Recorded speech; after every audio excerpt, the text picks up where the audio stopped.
Brad, can you hear me okay? I can. All Yep. right. I just wanted to test everything. So I'm going to put you back on mute. I just wanted to make sure everything was good. Lauren? Yep. I want you to know Amanda, who's on, is going to be our administrative backup. She's on microphone and camera and has the PowerPoint loaded and ready to go if we have to do a screen share with another entity. Okay. I want you to know Amanda, who's on, is going to be our administrative backup. She's Hold on one second, Brad. I got to figure out why I've got camera and has the PowerPoint loaded and ready to go if we have to do a screen share with another entity.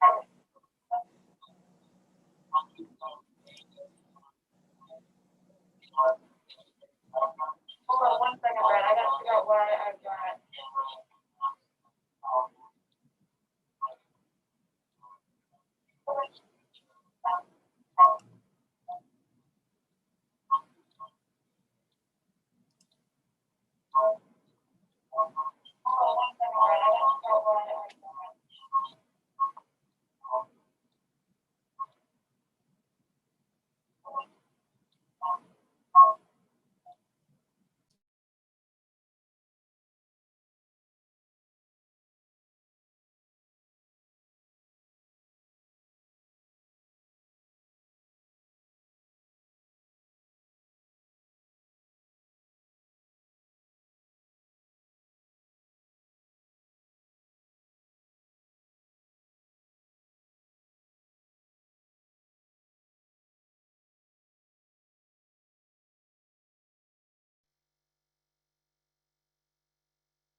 Brad. Yep. I just want to double check. Are you hearing any feedback when you and I are talking? I'm not now. I did before. I heard like a 6-second delay and an echo. Okay. Yep. Yep, I'm hearing it again. I want to double check. Are you hearing any feedback when you and I are talking? Okay. The answer is my question. I'm muting you again. I did before. I heard like a 6-second delay and an echo. Okay.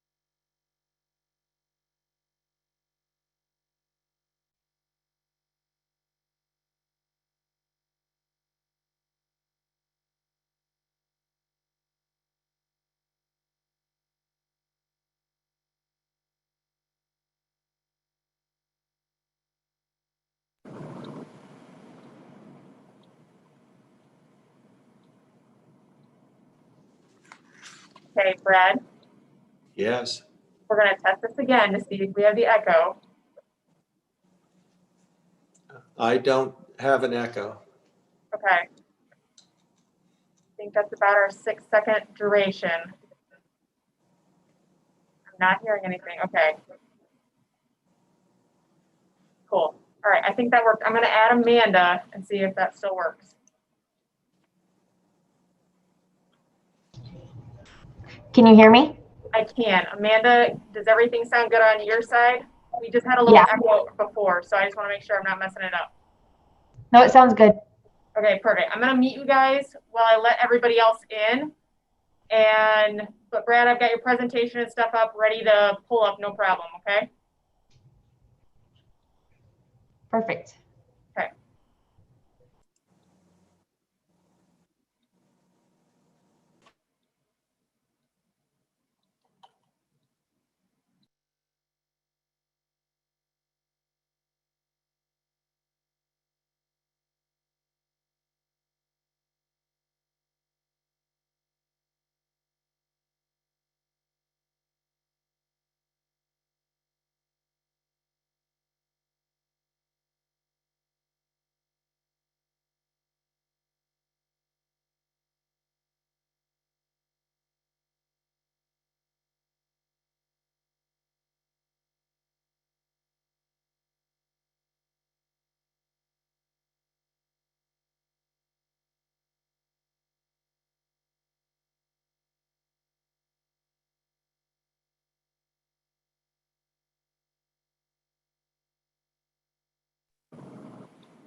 Can you hear me, Lauren?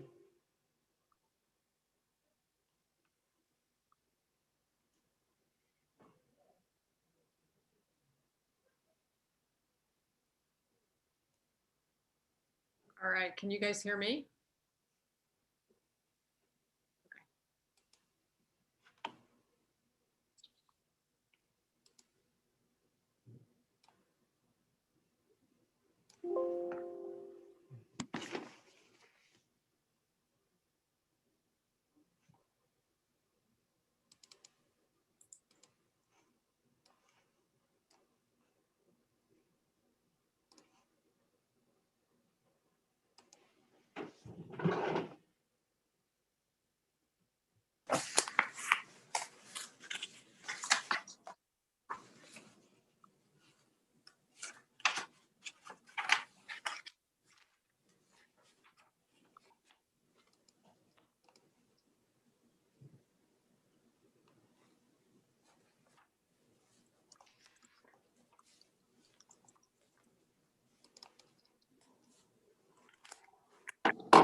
Can you hear me okay, Madam Mayor?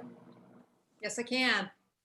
I believe all the commissioners are unmuted, along with Brad Anderson, Director of Arts and Humanities for the City of Salina, and Mike Scraggs, City Manager, City of Salina. Thank you, Lauren, for keeping track of all of this and getting us where we need to be.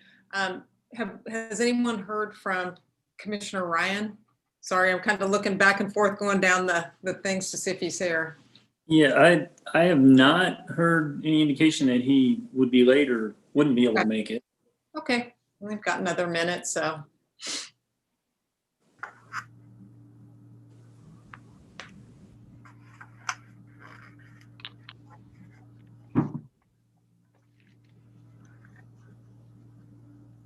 All we're missing is a nice crackling fireplace here. I mean, it definitely beats having to go outside, get in a cold car and drive somewhere.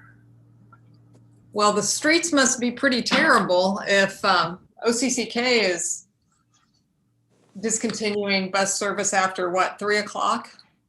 Yeah, that's what they announced. PD indicated they had 9 accidents at between 10 and 11, I think it was, and then 2 others today. So the accident count's not up that much, but I'm not sure what prompted OCCK's decision. Gotcha. And I have to admit, I stayed in over lunch, so I haven't driven the streets since about 6:30 this morning. Yeah. Maybe the ice at the bus stops. Oh, Brad, in case I don't get a chance to say it, nice shirt. I like that. I thought of you this morning, Commissioner Davis. I thought if I'll know I did right if Dr. Davis calls me out for my shirt choice. Yeah, I feel horribly underdressed right now. That's nice. well, it's 3 o'clock. Let's go ahead and get started. Okay, I'll kick things off very briefly. We had to have this conversation a year ago as we tried to anticipate the impacts of COVID on the River Festival, and I have to commend Brad and his staff. While it feels like the River Festival's off and there's plenty of reason for optimism about COVID and possibly seeing a recovery or progress, they have been very diligently and objectively planning, and they'll get into the details of it, but you don't just pull this off overnight. This is a long-term project. It takes a lot of advanced planning. And so Brad's brought this conversation to us today to talk about the 2021 River Festival. Thank you, Mike. And thank you, Madam Mayor and Commissioners. For those that are on the phone line, this is Brad Anderson. I'm Director of Salina Arts and Humanities. And I also have on the call today a number of our staff. So when we get into question and answer times, if something is beyond my direct knowledge or you ask for more specific information, I hope to have the staff members necessary here to be able to respond to that. Lauren, you can go to the first slide if you want to. Before we go any further, I just want to check to make sure I see that Commissioner Ryan is here, and I just wanted to make sure that he was able to connect and he can hear us and be heard. I can hear you. If you can hear me. I can, thank you. Brad, I'm going to share the screen now. Will you do me a favor? If you have a particular staff member that needs to be brought into the conversation, if you can just indicate that to me just so I can unmute them, I would appreciate that. Very good. Thank you.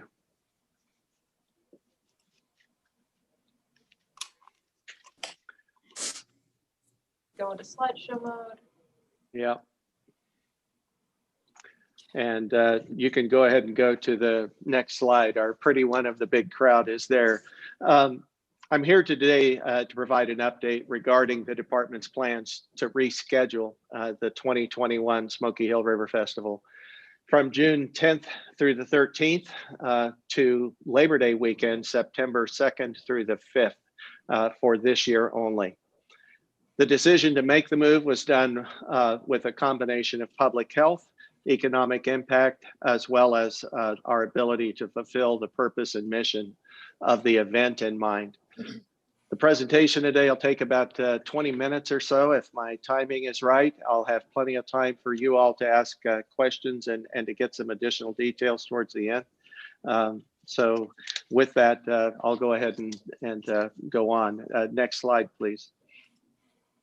The Salina Arts and Humanities staff, with input from stakeholders, public health officials, and peers in the field, spent 8 weeks in the late fall and early winter trying to imagine and program for a June event with the current social distancing guidelines in place.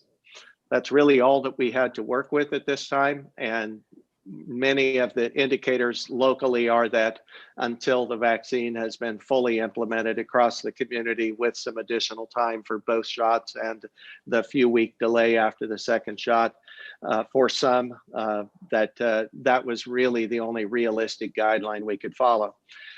At the conclusion of this review, the details of which will come shortly, we determined it would not be appropriate to hold the event in June.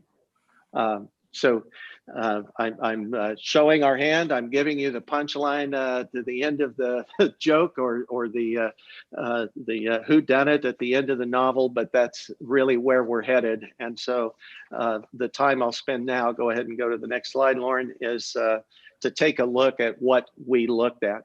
This is not the entirety of what we looked at, but the next 7 slides or so are going to show a comparison of a few of the areas that impacted the decision to move the festival to the September date. In June, we would, and I'm not going to read slides to you, just to give you a heads up. I think this has been out since Thursday, so I trust that you would have or will have a chance to review some additional details that are provided in the slides. In June, we would likely have to cancel the use of shuttles and the big band dance. The Artiopolis crafts area for kids would need to be a carry-out only, just due to the close nature of hands-on activities of kids and volunteers working together, many of which the volunteer and some of the parents are at a vulnerable age. We just didn't feel like in a June event that was likely to be able to happen. By September, we believe it's much more likely that all of these can occur as normally as planned. Some possible public health adjustments would need to be made. We might have to continue to look at some sanitizing of certain areas of the children's area, but a much greater likelihood of being able to have an adequate number of volunteers and to be able to have a larger number of people working in proximity, even for short amounts of time for some of those crafts. Next slide. In June, there would need to be significant, hang on a second, I want to, let's see. Hold on. Sorry. Yep. There you go. Sorry, Brad. That's okay. I forget to look up at the 2 screens here and make sure that we're on the same page. In June, there would need to be significant alterations to the backstage areas. We'd have to limit access for patrons in the art exhibitors as they move through the show. We explored ideas, for instance, of putting a line down the middle of the art shows and having people only go one way through the show and maintain 6-foot distancing between them, and only one family unit per booth at a time, and so on. As you might imagine, that didn't really lend itself well to what could create both positive and profitable experiences for the artists. Additionally, some artists and performers indicated they would not participate if they hadn't been vaccinated.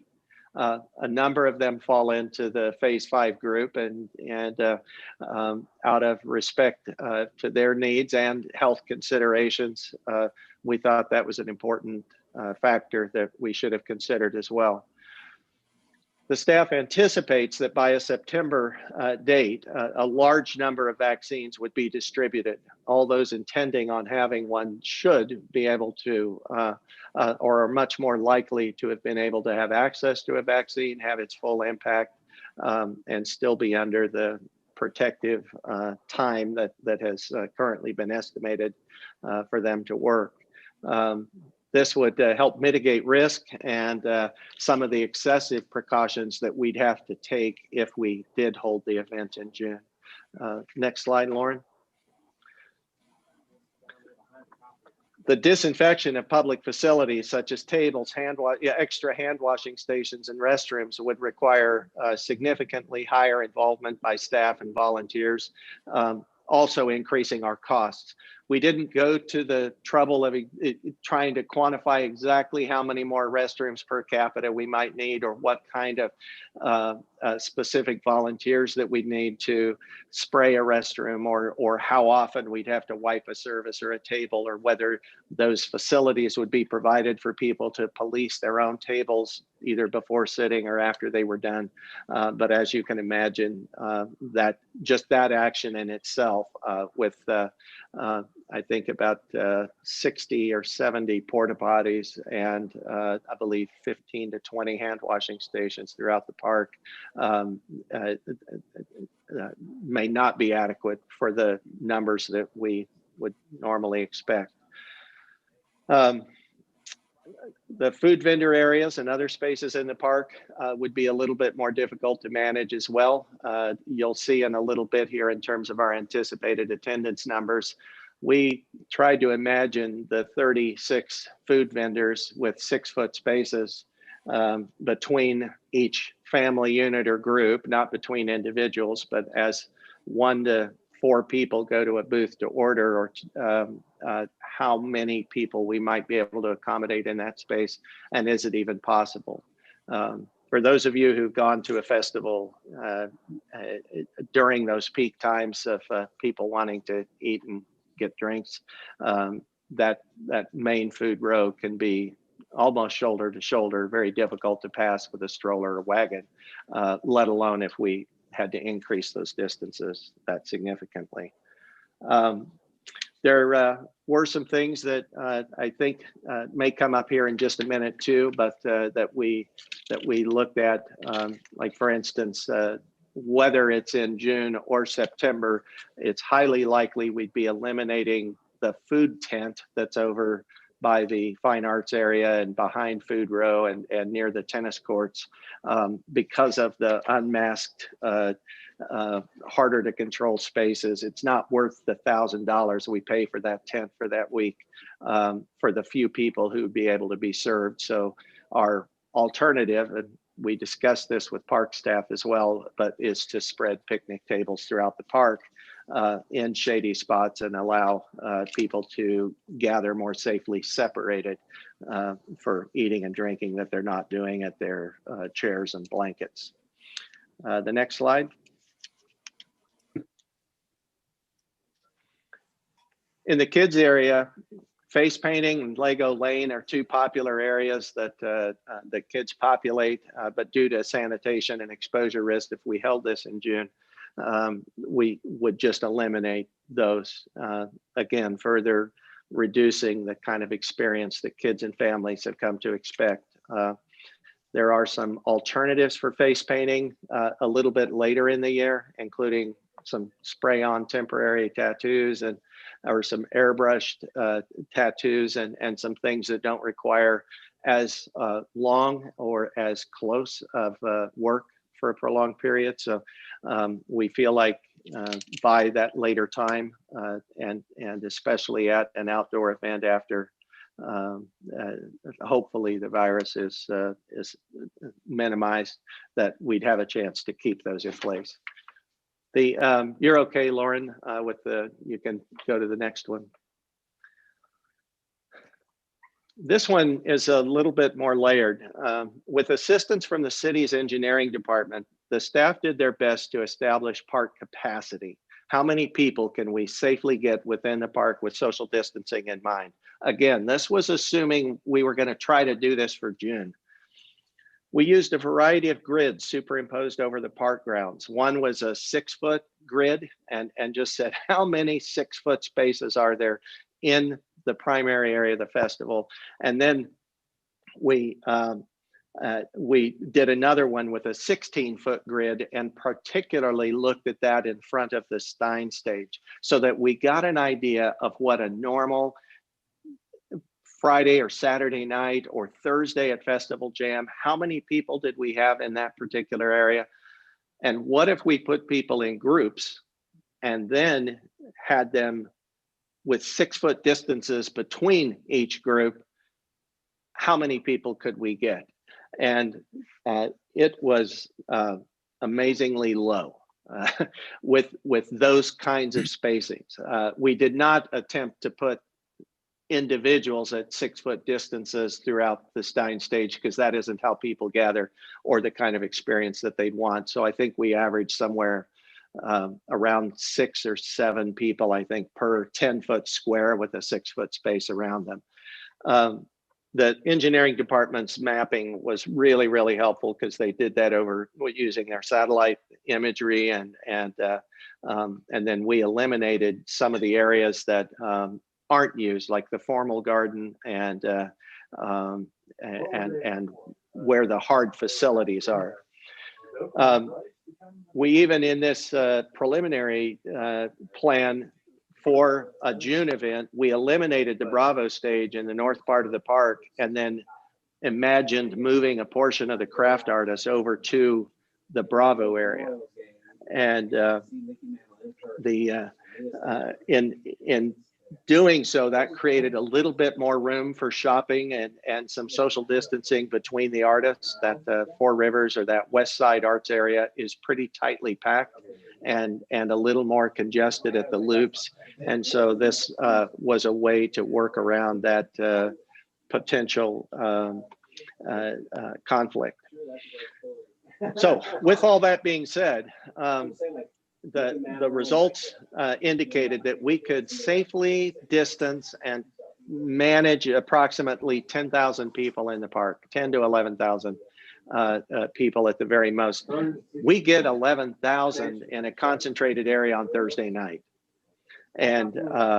And on a busy Friday or Saturday, late afternoon and evening, and in some cases in the early mornings when the children's area is packed, our previous numbers have indicated we'll have between 12 and 15,000 people in the park for extended durations at a time. So again, kind of using June as the benchmark, this would potentially result in patrons being denied entrance to the park until a sufficient number of guests left. Our staff explored daily passes for sale at the gates, single day advance sales with limited numbers. We looked at some other creative options for how we might do attendance, including a portion of a day, attendance, and have a morning ticket and an afternoon ticket and so on. No matter what we came up with, the administration, management, and structure of that would be really prohibitive to go forward. So the staff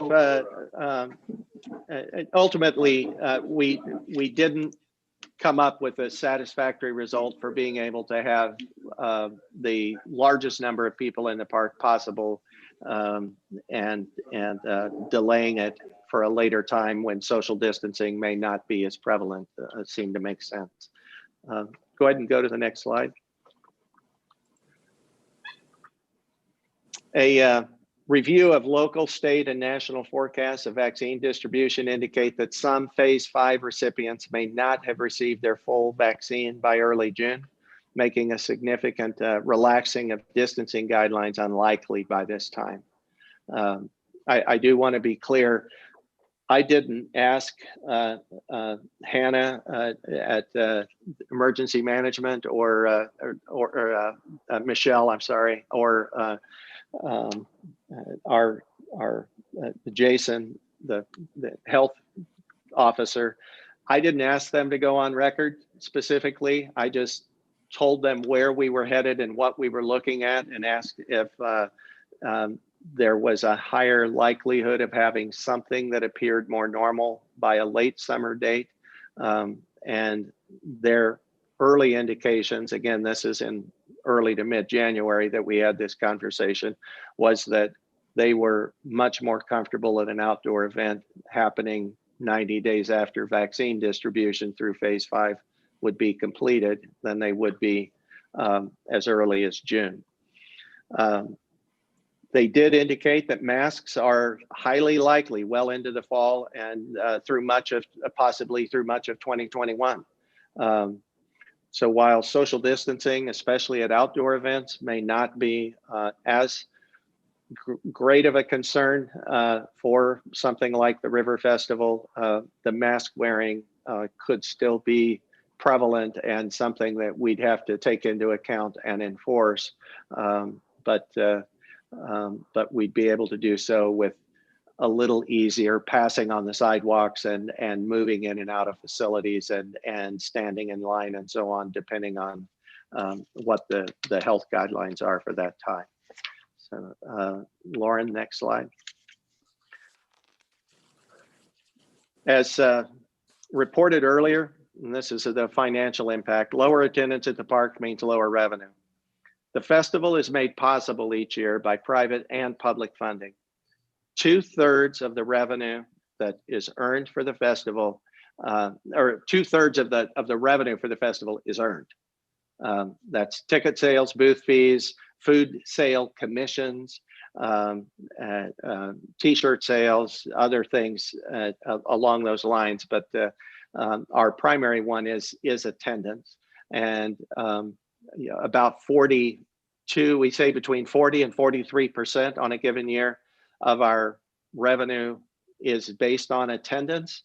So if we reduced our daily attendance down by what could be a third, that could create some potential problems for us in terms of the trying to balance our budget by the end of the year. The other third of the revenue comes from private contributions. The Salina Arts and Humanities Foundation Board has been supportive of this recommendation to delay the event, and my primary job,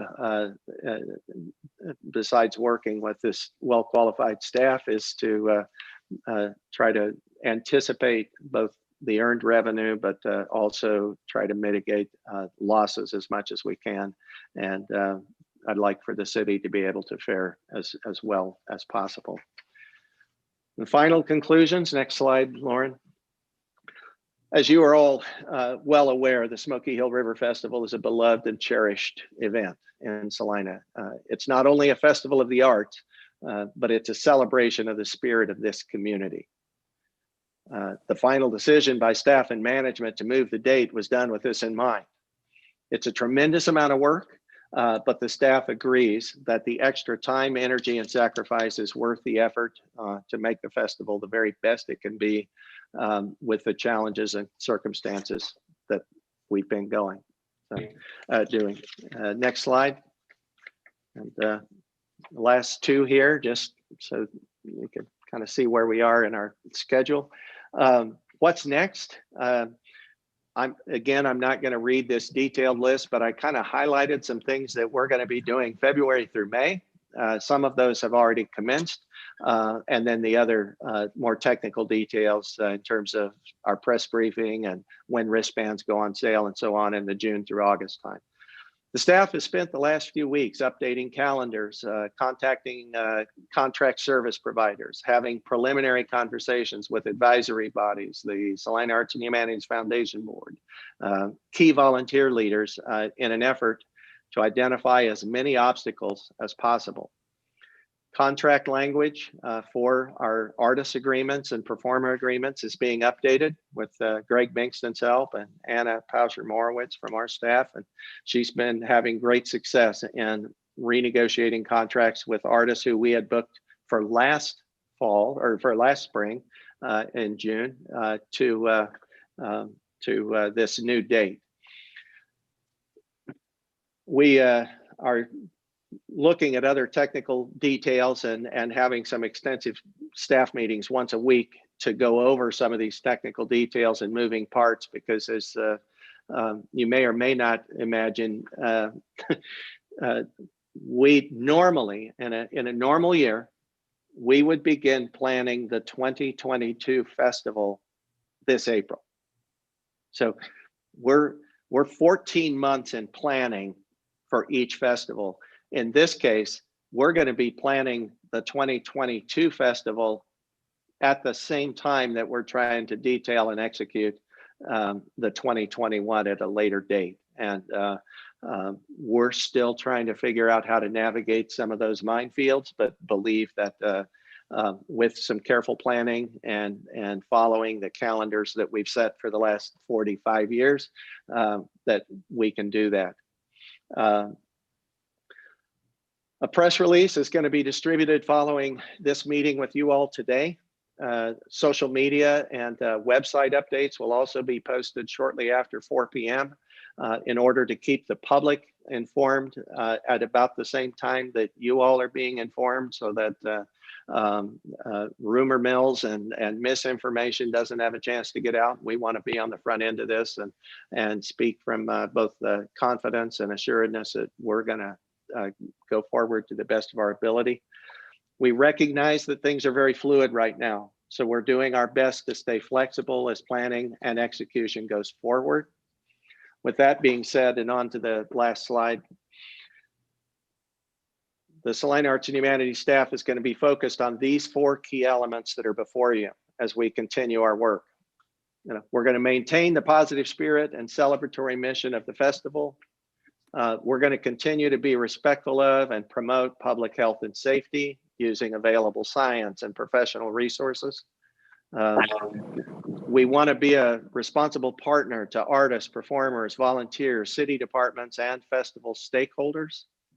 And finally, we'd like for the event to be as smooth as ever with its vendors, service providers, and citizens as we produce this 45th anniversary event. One of the best compliments that our staff receives every year are the people who show up at the park and or contact us in March or April and say, hey, if there's still time, I've got a great idea for your festival, like we just started it. And we have to say, well, gosh, we had the press conference a week ago and it's ready to go.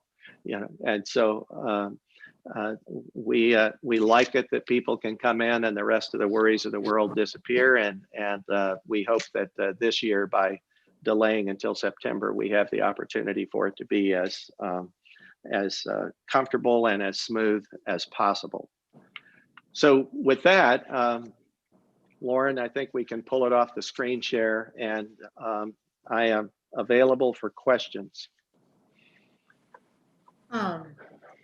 First, I'd just like to thank you and your staff for the effort that you put in going through all the details and all the different ways that the festival would be impacted, knowing what we know now, and establishing occupancy for the park and what that looks like. And I know that a lot of work went into reaching this decision, and I would just like to thank you for sharing that with us and for putting all that time and analysis into it. And that's all I have. If anyone else has a question or a comment. Commissioner Davis, just one question. I agree. It's you've done your homework. It looks great. Plus, if it's Labor Day weekend, everybody has Monday to rest up before they go back to work Tuesday. What would be different is that school would be in session on that Friday. Two-part question. Does that affect the programming that you would offer that would, on Friday in particular, would be geared towards the younger folks?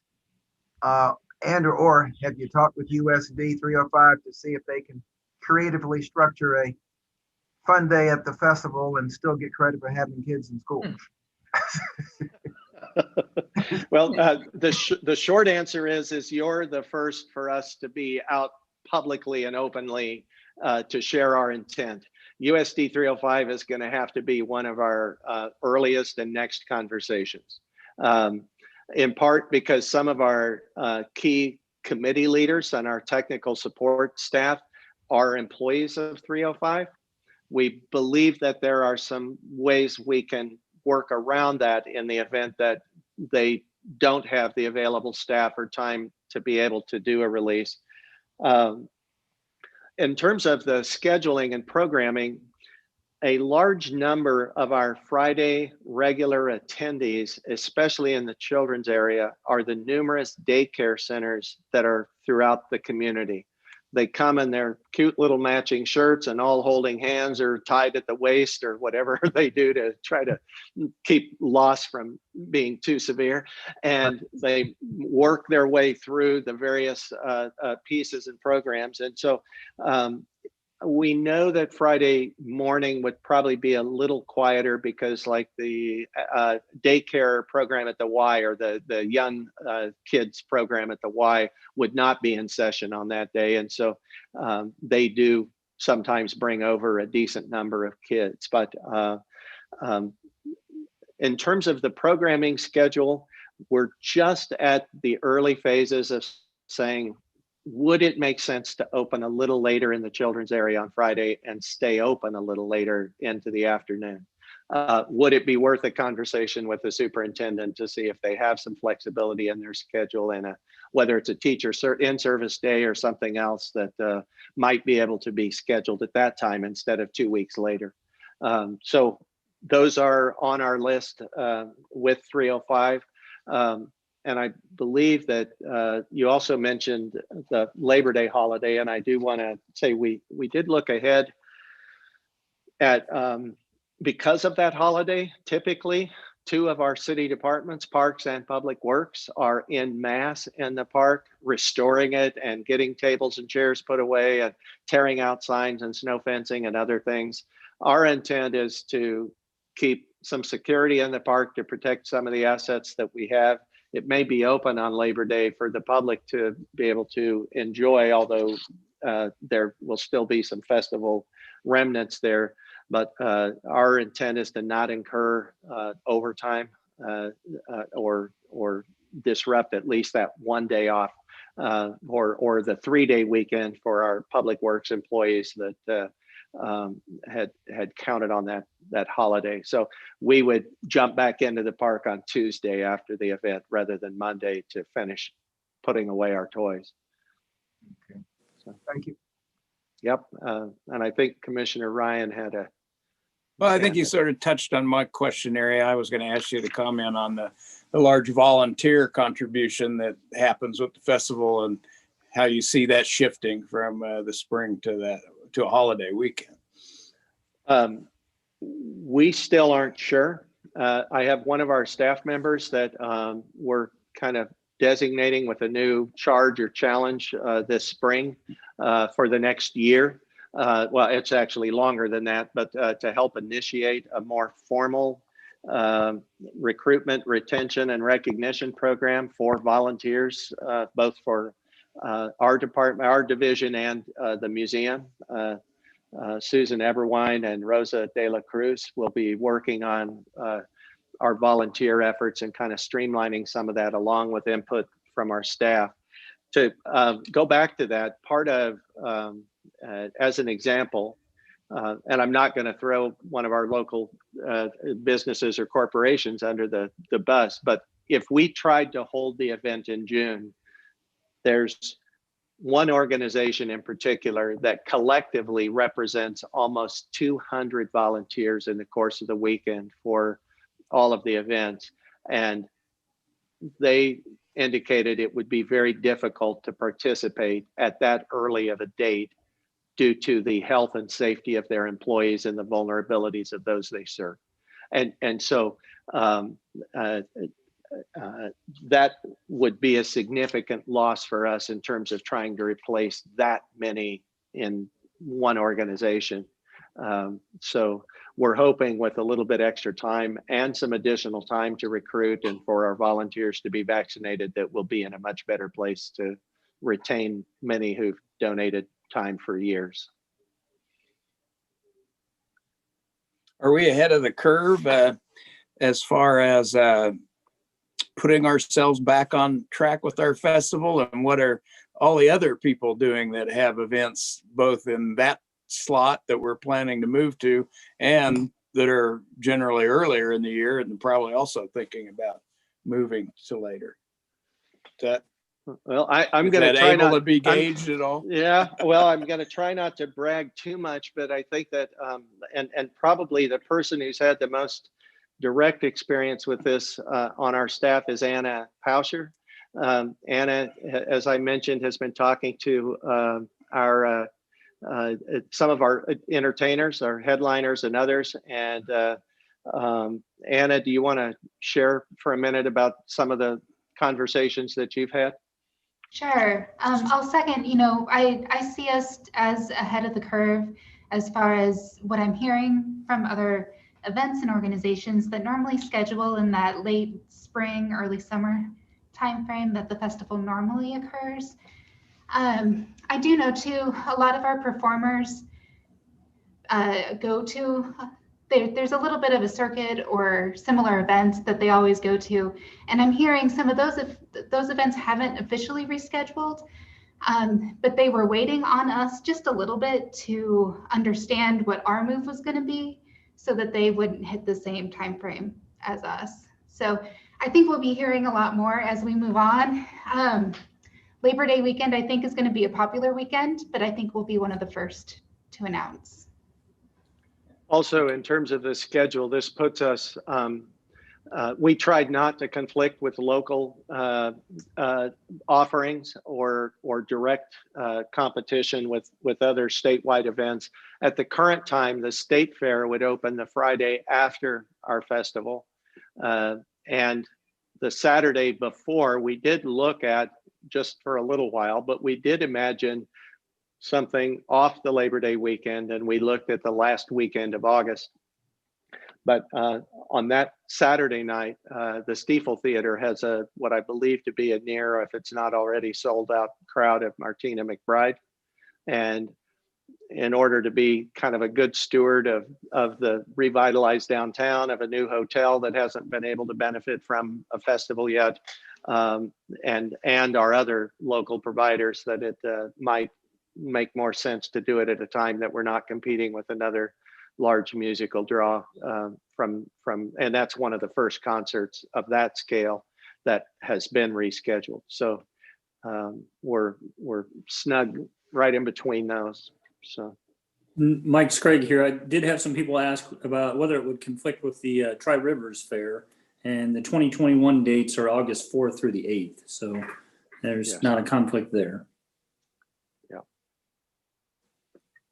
We, it's not all rosy. I mean, I will say from an operational standpoint, one of the bigger, I'd say it's a challenge, but something that we felt capable of dealing with. We currently are, we'll have a new visual arts coordinator, the person who manages the art shows and the art installations, joining us in March.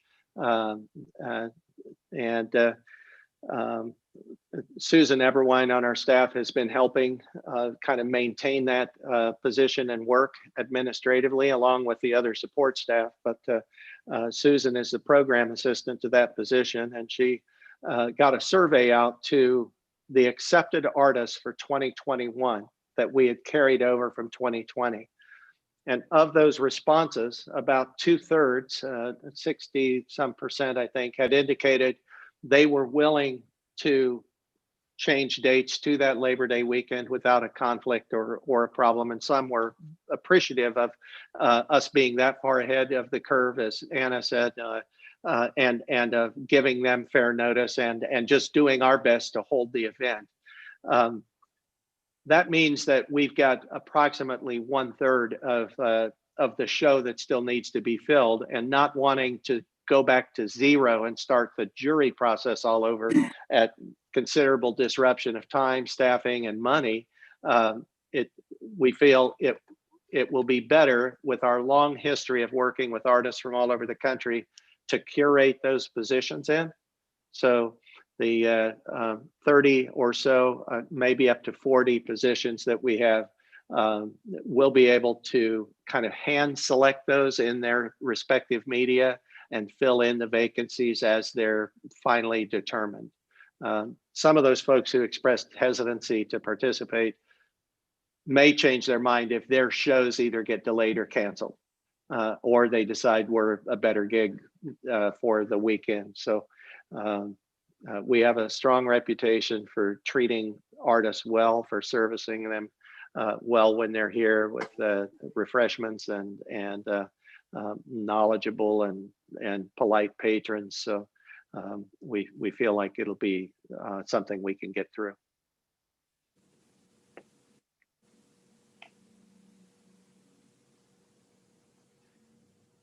Anyone else?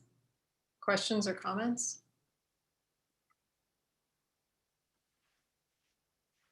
Oh. Well, Mayor, if I can ask a favor from the commissioners, much like our arts commissioners and others who have their kind of a pulse on the community from respective areas, as indicated, we're planning every day and we're adjusting. We will be emphasizing both the fun and the spirit of the festival, but at the same time, knowing that it's only once every 100 years, apparently, that we have a global pandemic, and we're doing that with that in mind.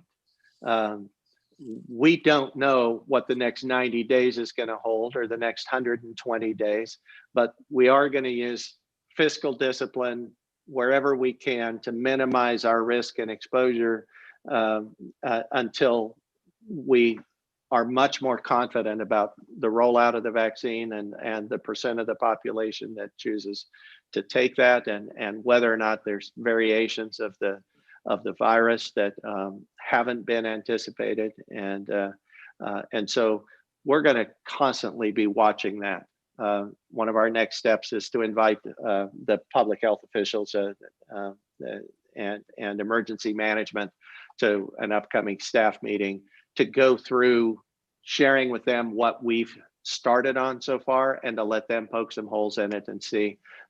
We welcome you or other citizens that you're in contact with to do the same for us. If you have questions, concerns, or ideas, we are easy to reach and willing to listen, and want to be here to serve. Thank you.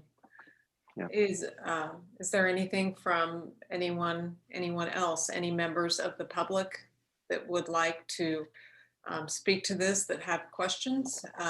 If you could virtually raise your hand. I don't think that I see any members of the public beyond the Salina Journal reporter, Mr. Rankin, but if there is, please raise your virtual hand or turn on your camera and wave your physical hand, and we'll open it up.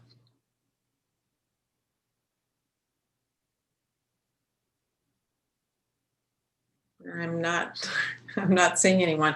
So, Mayor Hodges, yes. if I might, and I wasn't going to say very much, but it occurs to me that Mr. Anderson might like some confidence as to the consensus of the commission, and I think we're doing a responsible thing. I know that holding it in June is probably not a wise thing to do at all.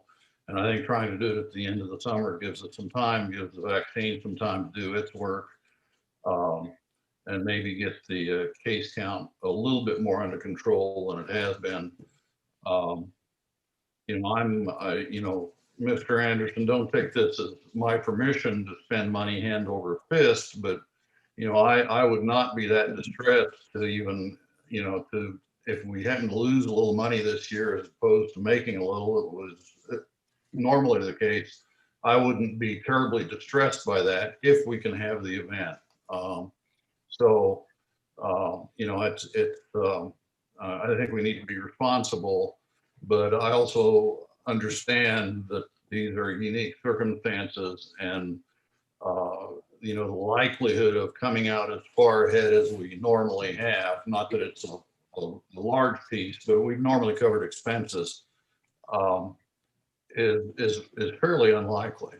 So it may be that we have to accept a little bit of a loss this time around just to have the community event. And it does mean a lot to a lot of people. I'd second that emotion.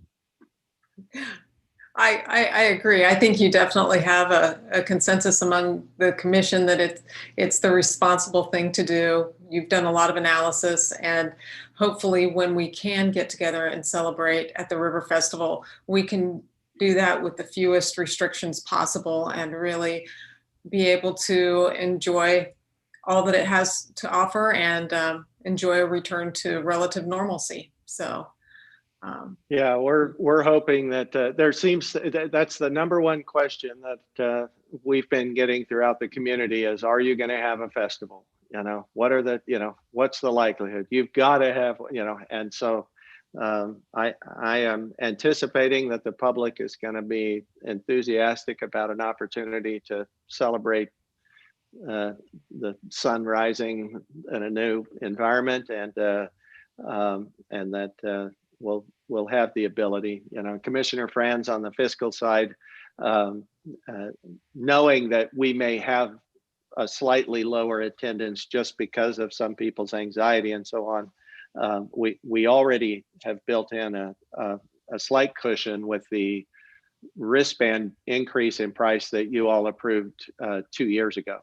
And that we haven't been able to have an event yet at those new prices. And so even if our attendance was down slightly, I think we've got a little bit of a cushion, because rest assured we didn't spend everything, our budget to spend everything that we were raising our prices by. We were hoping for that cushion. So we'll continue to watch that going forward. So. And if we're still wearing masks, you'll have the most fashionable mask with the festival logo. I mean, just smear it all over it. I mean, replace the face painting booth with a mask decorating booth. I think our museum director has a Mona Lisa smile mask that just trips me up every time I see her. So I think there are. We'll maybe hope there aren't a lot of Picasso masks and Van Gogh. Those might be a little disturbing, but I might, and I know we're almost out of time, but since I do have staff here, if any of the staff feel like there's something that I missed that would be important, if you'll hold your hand up, I think Lauren would be able to see you. So.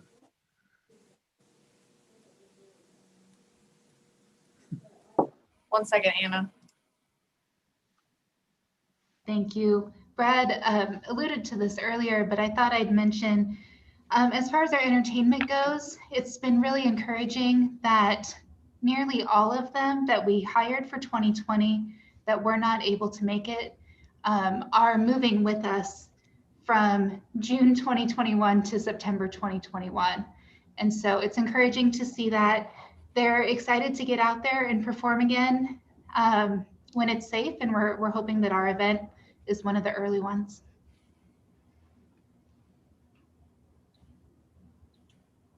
All right.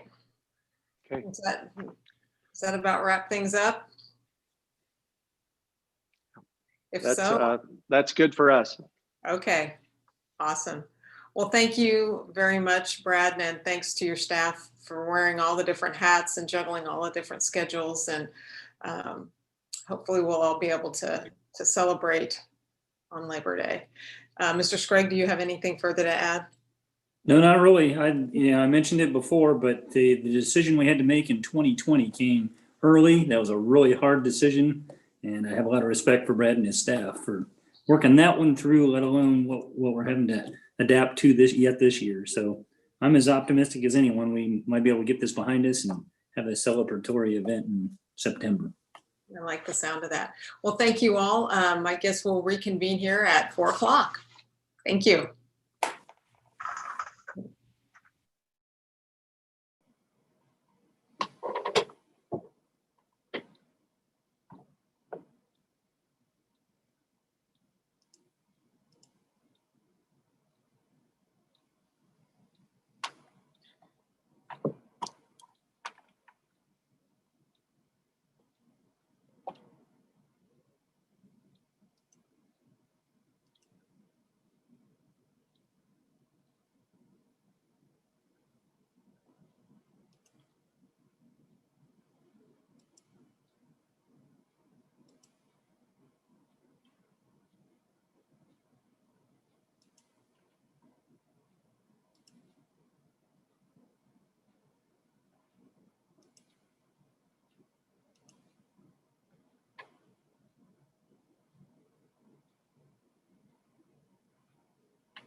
I don't think my church was this quiet yesterday. I think my living room was this quiet at the end of the Chiefs game yesterday. Right. Well, if you stayed for the end, then you're a lot better person than I am. Madam Mayor, I think all your fellow commissioners and the city manager are all unmuted. And appropriate staff per item I can unmute as we go along. Great. Thank you very much, Ms. Driscoll. I appreciate it.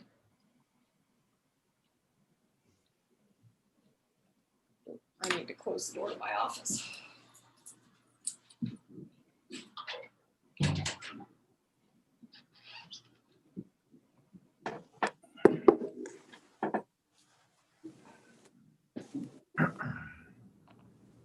I have to look at mine.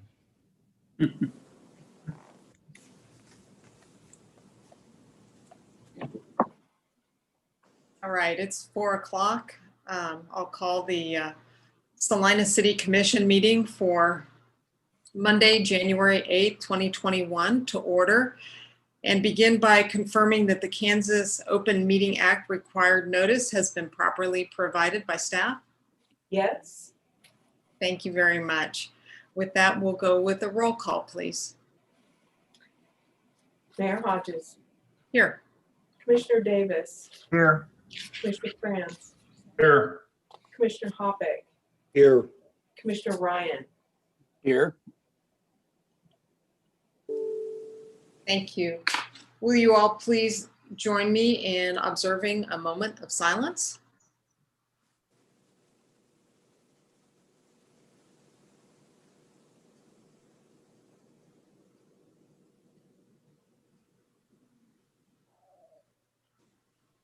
Thank you. We don't have any awards and proclamations today, but I will turn to City Manager Mike Scragg for the update on COVID as we know it in our city this week. Sure. Mike Scragg here, and I would remind you that these numbers are based on Fridays. It's a little easier for us to gather that data and compile it with data coming out on Monday. So currently there are 197 new cases reported in the past week. The prior week there were 196 new cases reported, so one more than the previous week. There are currently 1,569 active cases, which is a decrease of 220 from the prior week. There are 4,051 total recoveries reported, which is 414 more than the prior week. There are currently 17 hospitalizations reported compared to 22 a week ago. And the death count as of last Friday was 95 compared to 92 the week before. So 3 additional deaths in that 1 week time period. I would also share with you that we have I participate in an ongoing weekly meeting on Monday mornings with the Salina County Health Officer and representatives of the medical profession, emergency management, and some others. And so my takeaways from that conversation this week were that the mass gathering order that's currently in effect has an expiration date of February 21st. The health officer regularly seeks input not only in that meeting that I described, but in other standing meetings that he has with others throughout the week.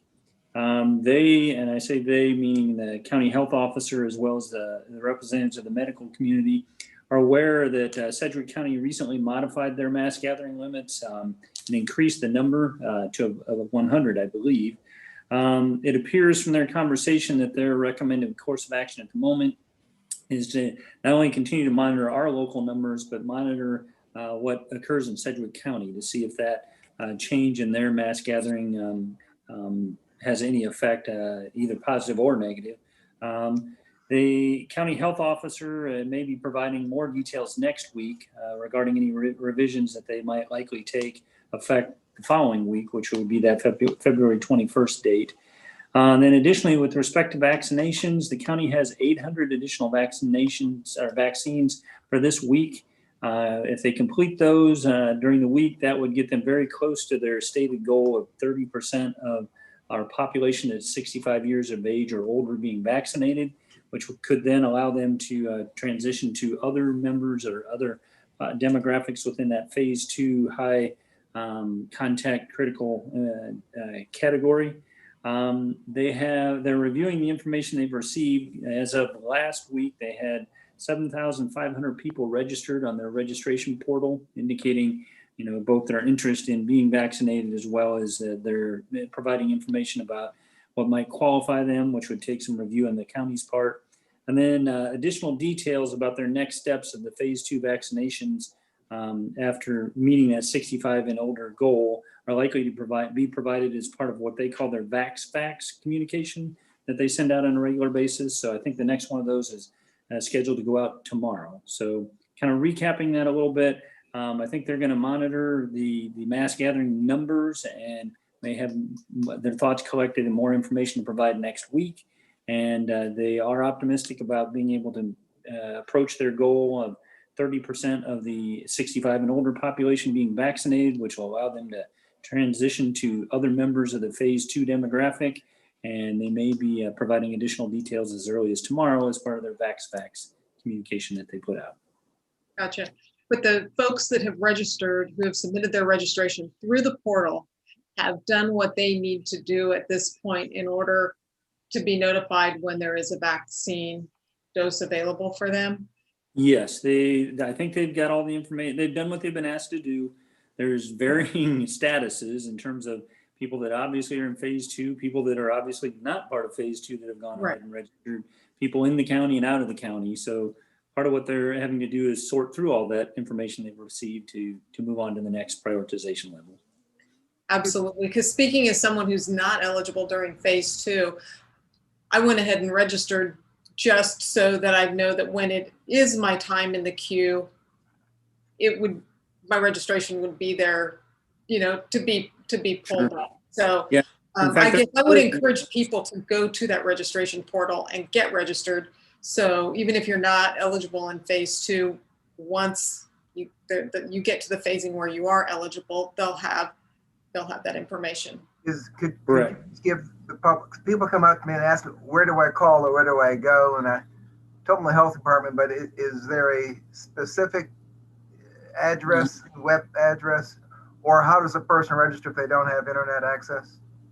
The VaxFax includes both of those. There is a link on the county's COVID page. I don't know it off the top of my head. And then I believe the senior center was providing assistance to those that didn't have the technology or maybe the wherewithal to do it online. And I think there is also a phone number. So the health department is kind of the point of contact for all of that. If time allows, I'll see if I can't find that information as the meeting goes on and announce that. Underscoring the encouragement to register with that portal, the health department has put out that same message, and that is the resource that they will turn to as they progress into scheduling and contacting vaccinations. So the registration portal is that centralized point to get yourself into consideration for vaccination. Thank you. Thank you. And our thoughts are definitely with the 3 Salinans that lost their lives due to COVID this week. So thank you for the update, Mr. Scragg. And I realize I've kind of probably gotten ahead of myself because we haven't had our review of how citizens can participate via the Zoom link. And so I will turn to Ms. Driscoll to give us an update or give us a refresher on that before we go to Citizens Forum. Thank you, Madam Mayor. Let me just turn on the screen sharing.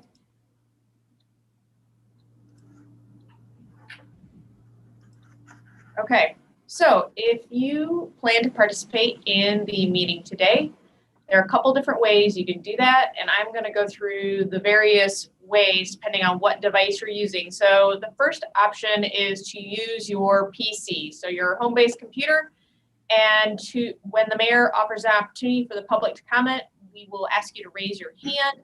You can do that by clicking on the participation button at the bottom screen. That's that menu bar that has your other option choices when you're looking through. And if you're on a PC, you likely have logged in using the internet on zoom.com. You're also, when you look at the participant box, so if you hit that button on the menu you just saw, you'd see a list of everybody who's in the meeting. You can also click on the bottom and choose to raise your hand. There's like 3 small dots in a square, and that would also be a way to raise your hand. If you're on your iPad or your iPhone or many other mobile devices, it's going to look slightly different. The menu bar of options such as muting, stopping video, and again, that participant icon are in the upper right-hand corner. And so if you hit participant, you're going to see everybody who's in the meeting, and then you can click on your name and raise your hand from there. And that window of where your choices are, you've got chat, meeting settings, and there's that hand raising bit. Lastly, for those who have questions during the meeting, you can directly chat to me as the meeting moderator in case there's a technical difficulty or something that needs to be adjusted. And you can do that by clicking the chat button, similar location to where the hand raising is at.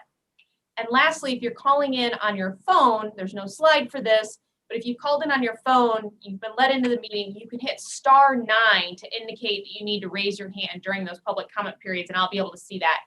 And what happens when you raise your hand is you're unclicked, and then the mayor recognizes you, and we just go through the list of comments or the list of hands throughout the meeting as the opportunities arise. With that, I think we are good. Madam Mayor, did I miss anything? Well, Mike's right here.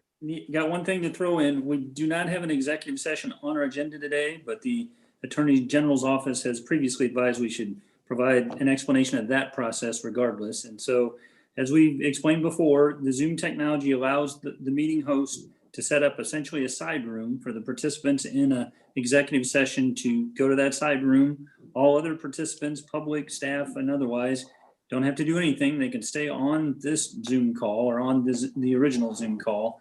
And then as the executive session adjourns and we return at the specified time, those that were in the executive session would rejoin that main Zoom call. So much like a physical executive session where the public would stay put and those participating in the executive session would leave, in a Zoom format, those and members of the public not participating in the exec session do nothing. They just stay on the call.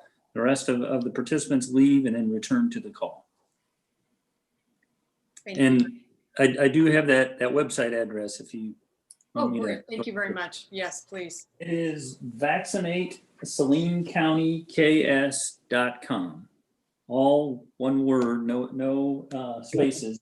Vaccinatesalinecountyks.com. As far as those, I was not able to quickly find a resource for those that don't have an internet connection or need assistance, but I know the Senior Center has previously provided that assistance, and I'm a little hesitant to say to call the health department knowing what their workload is like, but if all else fails, I think that would be the resource. Thank you. vaccinatesalinecountyks.com. Great. Thank you very much. And vaccinate has 2 C's in it. Yes. And Kansas is shortened, is abbreviated KS. Correct. Vaccinate Saline County KS.com. All right, thank you very much. With that, we'll move on to Citizens Forum. This is an opportunity for any member of the public to speak to the commission on an item that doesn't appear on today's agenda. And we would request that you keep your remarks or your questions to 5 minutes. And if there's any member of the public who would like to speak at this time, I'd ask you to raise your virtual hand. And if you have trouble locating where that is on the Zoom feature, then feel free to turn on your camera and raise your physical hand. Madam Mayor, you have one hand raised. All right. Lene Meyer. Oh, yeah. Ms. Meyer? Looks like she's still muted though. Hold on, sorry. There. Should Thank have you. time. Ms. Meyer, are you there? Can you hear me now? Yes, we can hear you. Please go Thank you. ahead. Thank you. I was told that there was the site on Facebook, so I checked it out, that indicated there are a number of violations that were given out because various businesses, etc., were not wearing masks. And I just wanted to get some details about that and then find out if there is follow-up on those violations to see if those people are now in compliance of wearing masks like we're supposed to be, like the businesses and people are supposed to be. So that's my question. Great. Thank you, Ms. Meyer. I will look at Mr. Scragg to see what additional information he can give. Mike Scragg here. The police department is actively contacting businesses and individuals regarding the face mask ordinance. I know there have been some violations and a lot more warnings and contacts than violations. They also are mindful of follow-up to confirm compliance. I don't have numbers in front of me to cite for you, but that has been an active effort on the part of the police department for over a month now, I would estimate. Do you have I'm sorry, is go there ahead. any, do you have any number? You said you don't have any numbers at all in terms of how many violations or how many checks there have been given, how many people have been checked, and then how many violations? Did I understand that right? But you don't have that information? Yeah, you mentioned a Facebook site, and we're not maintaining a Facebook site that reports that information. I do have some information that's a little outdated, if I can find it back here. Let's see here.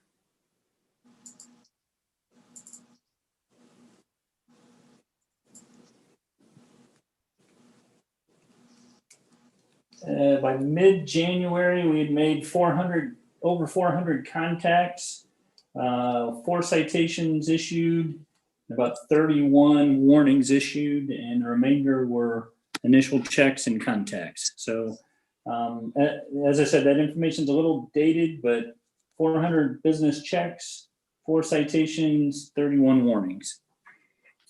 That's good to hear. And I appreciate the effort that they're putting out because it's the best thing to do. Unfortunately, we have to. Great. Thank you. Thank you, Ms. Meyer. Thank you. Is there anyone else who would like to speak?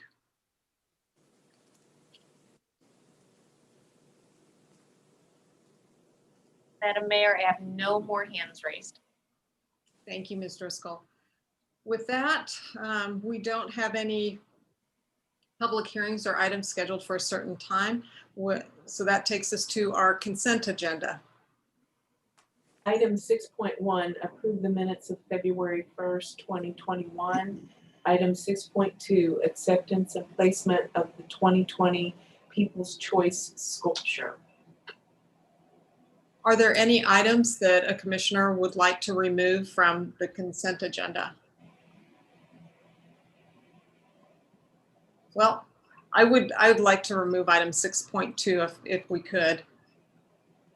Or actually, I'm not sure it even needs to be removed. I just would like to thank Sculpture Tour and Arts and Humanities for continuing to coordinate this and ensure that we have public art in our community. And I know that Commissioner Hoppett's been very involved with that. So just wanted to give some recognition and thank you for that.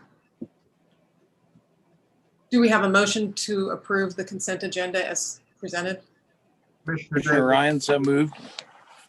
Is there a second? I'm sorry, was there a second? Second. Okay, thank you. We have a motion and a second to approve the consent agenda as presented. Could we have a roll call, please? Commissioner Davis, Aye. Commissioner Franz, Aye. Commissioner Hoppeck, Aye. Commissioner Ryan, Aye. Mayor Hodges. Aye. Motion passes 5-0. We'll move on to administration, item 7.1. Item 7.1, report on bids received for utilities sub CIP vehicle and equipment purchases for 2021. All right. Ms. Pack. Thank you, Mayor and Commissioners. Debbie Pack, Director of Finance and Administration. As part of the 2021 sub-CIP that was approved by City Commission back in December of 2020, there were 2 passenger vehicles for the Utilities Department on that approved list, a half-ton vehicle pickup and a 3/4-ton pickup. The reason we're bringing this to you outside of the rest of the bids is because the 3/4-ton pickup needs to be ordered by February 15th in order to avoid a delay and a cause for have to order next year's model. So we wanted to bring those that forward, and since we were bringing that one, we felt it was important to bring them both together since they're both for the same division. A report of the bids, the half-ton bid pickup, we had 1 bid. It did not meet our published specifications, so our recommendation on this item is to review those specifications for accuracy and make sure they're what we really need, and rebid that with new specifications. The 3/4-ton pickup, we had also only had 1 bid. The bid came in at $43,030, which with a $30,000 trade-in, and that brought the net bid at $40,030. That did come in over budget by $1,030. Our recommendation for this particular item, however, is to accept the base bid of $43,030 and not take the trade-in. We would recommend that that vehicle be traded over to building maintenance, who currently has an older vehicle of the same type. And then we would transfer that trade-in value back to the utility fund because it is its own entity fund. We transfer that funding back to the utility fund. And then we would sell the older vehicle that building maintenance currently has. That would bring the utility fund in over a net budget of $1,030. The water and wastewater fund has $408,000 budgeted. With these particular items out of that fund, it leaves them $367,970. The transfer for the $3,000 would come from the sales tax capital fund, which is where if we replaced a vehicle for buildings and maintenance, that would be funded out of. And that transfer will come from savings that we're already recognizing on other vehicle purchases for this year. Staff has identified the 4 standard action items. You can approve this item, you can amend it as you see fit, you can postpone it, or you can deny to approve it. I would stand for any questions. Thank you, Ms. Pack. Are there any questions or comments from the commission? Commissioner Hoppeck here. Is it unusual for us to just receive 1 bid on vehicles like this, or is this fairly common? I talked to the central garage because that's that concern, and they actually reached out to several vendors that normally provide us bids, and I'm not sure if John Doerr is on the line or not. And pretty much they just weren't bidding. A lot of times it'll be because they don't feel like they can get the bid. In the past, since I've been here, we typically have 2 or 3 bids on vehicles of this type, but the other 2 bidders that I've seen did not choose to bid on any of these vehicles this year. But we did reach out to them personally and say, we have these bids out there. Do you want to bid? Thank you. Anyone else? Are there any members of the public that have questions or comments on this item? I have no hands raised. Thank you, Ms. Driscoll. With that, I'll bring it back to the commission for further discussion or action.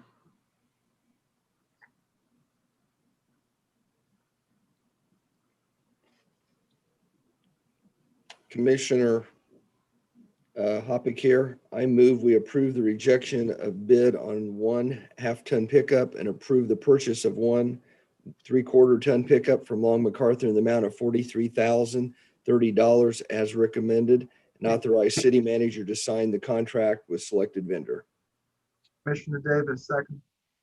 We have a motion and a second to approve the rejection on 1 half-ton pickup and approve the purchase of 1 3/4-ton pickup from Long MacArthur, or approve the rejection of the, I'm going to confuse myself here, approve the rejection of the bid on 1 half-ton pickup and approve the purchase of 1 3/4-ton pickup from Long MacArthur in the amount of $43,030 as recommended, and authorize the city manager to sign the contract with the selected vendor.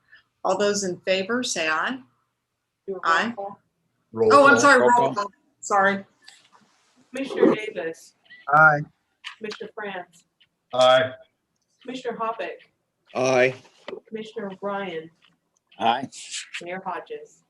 Aye. Thank you. That passes 5-0. We'll move on to item 7.2. Item 7.2, first reading, ordinance number 21-11053, certification of final cost for 2020 special assessment projects and setting March 1st, 2021 as the date of public hearing. Thank you. I see Mr. Stack's face. Oh, there's there he is himself. I'll turn it over to you, Mr. Stack. Thank you, Madam Mayor and Commissioners. This action is for 3 projects, one of which, Pheasant Ridge number 3, was adopted and passed in the end of 2018, advisability and authorization for that project. And then Stone Lake and 9 South were passed near the end of 2019, in October of that year, for the advisability and authorization of those projects for infrastructure construction, and then advising to set the assessments, preliminary assessments at that time for those projects. Now that the projects are complete, we have the final costs and portions of city share if applicable. Only one of those is applicable in this case, 9 South being the one that did have a portion of the city share for some work on 9th Street to close some access drives and construct basically new ones, as well as some extensions on Marketplace to the north to connect with the existing Marketplace. The projects have been completed and costs are finalized. So it's now the process of going through to start to sell the bonds, I guess. So let's see, I guess the actions are to for the city commission to accept the statement of final costs and then set March 1st, 2021 as the special assessment hearing date, as well as passing the ordinance on first reading. I will be here for questions. Thank you, Mr. Stack. Are there any questions or comments from the commission? Commissioner Franz, there, 9 South, I presume, is the area on South 9th Street that is just, I guess, between the old roller skating rink and Sam's Club area. I think we used to call it the Pumpkin Patch or something like that. Is that correct? Correct. Is that really finished at this point? Because I remember thinking driving past it, it doesn't look finished, but maybe it is. I presume all the public improvements are in place. That's correct. They are. And that's slated to be a commercial development, I presume? Correct. Okay. Now, on the other two developments, Pheasant Ridge and Stone Lake, do you happen to know what the average lot sizes on those developments are?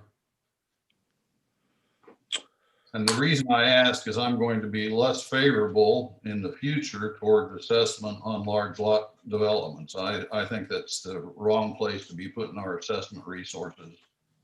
And I'm just wondering about what level these are going to be built. Yeah, I'm looking here. Pheasant Ridge are the smaller lots, Okay. but Stone Lake 2 are those are larger lots. So I can look up the acreages. It's interesting. Yeah, they give you the lot and the block, but they don't give you the acreage until you actually have to go back to the preliminary plat. I would appreciate that information for second reading. Okay. You know, and I know that Stone Lake has the lot sizes in that subdivision are relatively variable. I mean, they're spread out from being relatively large to what I would consider more normal sizes. Right. Yeah, there's Stone Lake 2. I guess I did have a map ready in case you want to look at it. So might as well, if you wouldn't mind pulling that up and sharing your screen, Lauren, that would be helpful. Okay.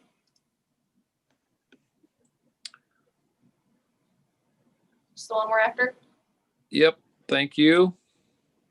So that's Pheasant Ridge, and those are the smaller lots of the Pheasant Ridge subdivision there, all about the same size. Those have developed really well.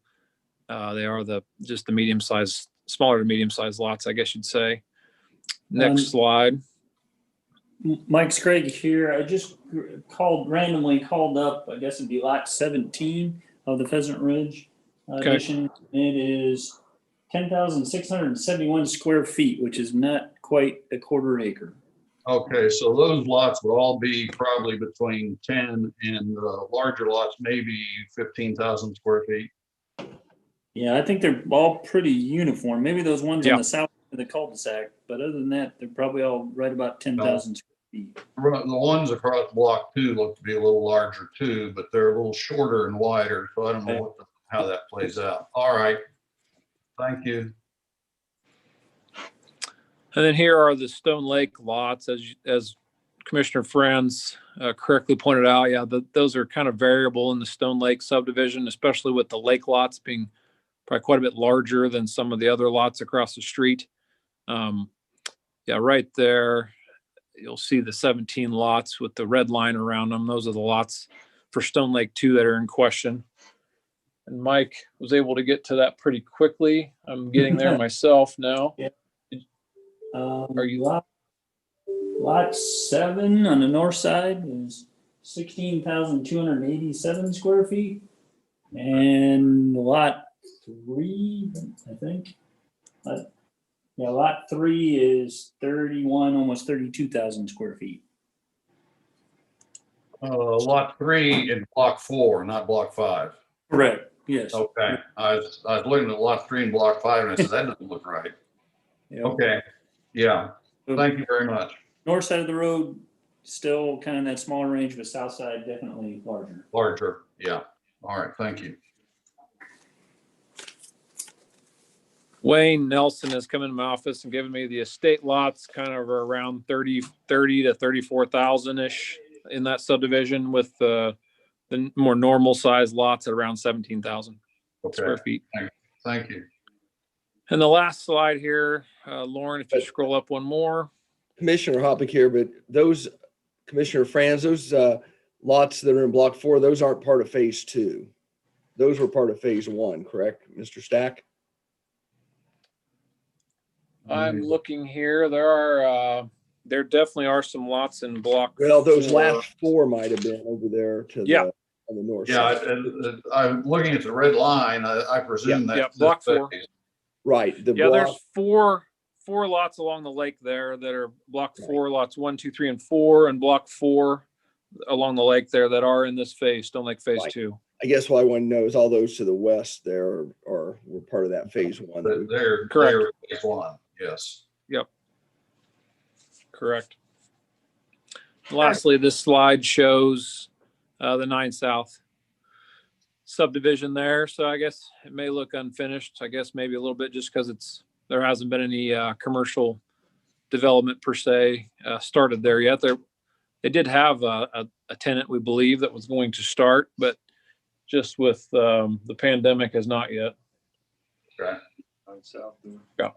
Dan, could you go back to the picture of Stone Lake? That I don't know what the block would be called, but that unfinished area, what looks like the southeast corner of the picture. There'll be future requests for special assessments to complete that road, and I'm assuming this is the part that has to have another fire access road once you get down to that bottom corner. Yeah, that's interesting. So I'm not sure they've platted that yet. I don't think they have actually. It was a preliminary plat at one time. Yeah, just have it kind of circle around the lake there. So it's taken a while to build this out, but I guess we would foresee that would probably eventually get developed. Yes, you're correct. Right. Is north at the upper end of this? I'm just temporarily disoriented. North is at the top of the picture? Correct. Okay. We had discussion about the length of that road without fire access, and did we agree that up to this point it was acceptable or within the limits of what our code currently allows? Any further, there has to be provisions for another. Yeah, that's a good question. That's a planning item. I know there was a lot of discussion about that, but I guess I believe it was. Go ahead, Mike. Well, that concern came up as a condition of platting, so I think it was satisfied before proceeding with the plat, let alone the installation of the infrastructure. And I know there was conversation about a temporary access point to the north and shared easement on the private drive there that you can see running east and west. So I don't know that it shows on the aerial photograph, but I believe alternate access was gained that way. That's correct. Yeah, it's a good thing to note is they had to complete a fire access road along the neighbor to the basically adjacent property owner to the north side there where those trees kind of straight line running west to east. Mm-hmm. There's a completed fire emergency access road through there. That had to be completed prior to them starting and kind of finishing this subdivision, and that has been completed. So is that what's to the west of lot 1? Yes. Commissioner Hoppick here. I was out there the other day in that which looks like a small lot there that just comes straight north off that road. That's right. And there is access there now? Correct. Okay. I knew that there was a plan to do that. I just didn't know if it was in place. Yeah, the developers for actually Stone Lake Phase 3A, they were responsible for putting that in kind of right off the bat. And they have done that because they knew that was kind of a negotiated agreement between the two of them to pay for it. And such that Bradley could get this subdivision finished, they had to do that first. And yes, that has been completed. All right, thank you. Which does raise the question, maybe at a future meeting. I know we've had these conversations about cul-de-sac lengths and emergency access road, and it might be nice to have an update on the inventory that I know we talked about quite a while back in terms of getting an inventory of the subdivisions and a status update of the various emergency access roads that service those subdivisions. Does anyone else have another question, comments? Oops, I did something on my screen. Are there any questions or comments from the public?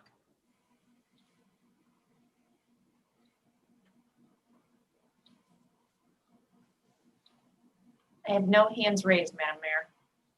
Thank you, Ms. Driscoll. I do see that we have bond counsel Gina Rieckhoff here. If we have any questions specific for her expertise, I guess now's the time. And Ms. Rekoff, is there anything that you need to add for us? I don't have anything to add. I think Dan did a great job summarizing everything. Great, thank you.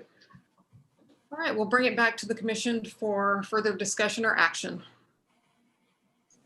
Commissioner Ryan here, Mayor. I move we approve the city commission, that the city commission accepts statement of final costs set March 1st, 2020 as the special assessment hearing date and pass ordinance number 21-11-053 on first reading. Commissioner Franz, I'll second that. We have a motion and a second to approve on first reading ordinance number 21-11053. We'll have a roll call. Commissioner Davis, Aye. Commissioner Franz, Aye. Commissioner Hoppeck, Aye. Commissioner Ryan, Aye. Mayor Hodges. Aye. Motion passes 5-0.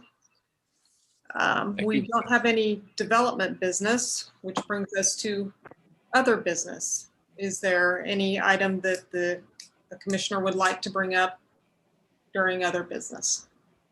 Mayor Hodges, I would ask, I guess this is a request, but I presume at this point you've received nominations from everybody for the review board.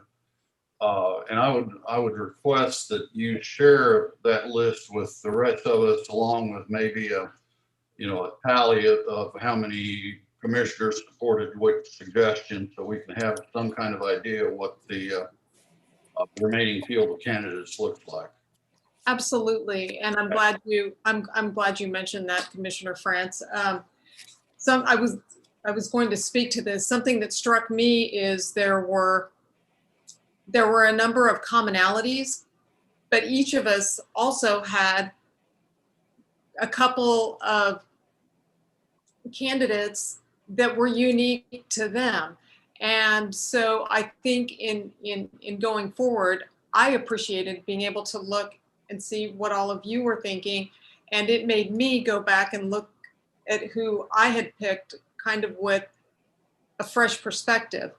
So at any rate, I will get that done, and I will get that out to everyone at some point this week, because I want to thank you all for submitting your selections, and I have sent them, your completed ones, on to Mr. Scragg in case there is a Freedom of Information Act request. The city will be able to fulfill that, but I will get the tallies out as well.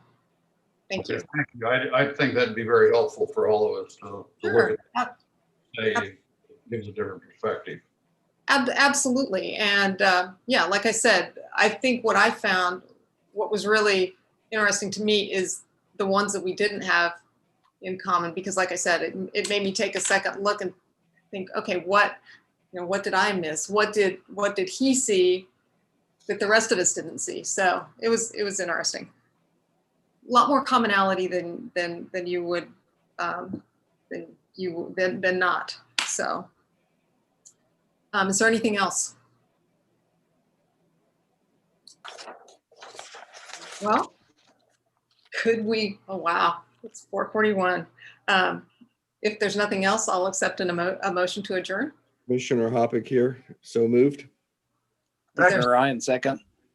We have a motion to adjourn. Roll call. Commissioner Davis, Aye. Commissioner Franz, Aye. Commissioner Hoppeck, Aye. Commissioner Ryan, Aye. Mayor Hodges. Aye. So we will, next week is President's Day, so we will be back here on the 22nd. And thank you all very much. And Thank you. Have a good evening. Have a good evening.